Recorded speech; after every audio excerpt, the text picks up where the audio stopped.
Assalamualaikum guys and welcome back to Hello Anfa. Jadi macam mana cara dia untuk kita rate seller yang dah pernah kita beli sebelum ini, okay?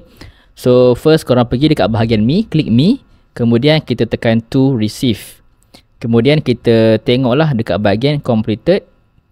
Ini adalah tempat yang kita dah pernah beli dan kita dah tekan confirm receive, okay? So dekat bahagian sini kita boleh rate kita punya seller dengan cara kita tekan dekat bahagian sini, tekan rate.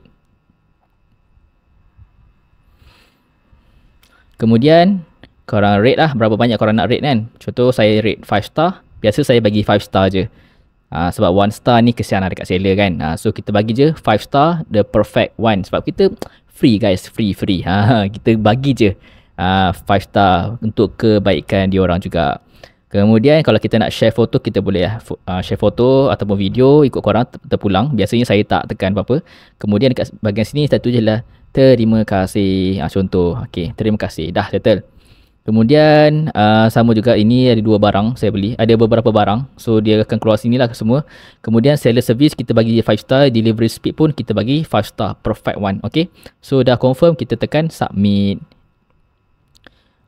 Okay, dengan macam itu sahaja guys cara untuk kita rate seller di Shopee. Jadi kalau korang rasa video ni bermanfaat, jangan lupa untuk like, comment dan subscribe channel Hello Anfa dan jumpa pada next video. Assalamualaikum.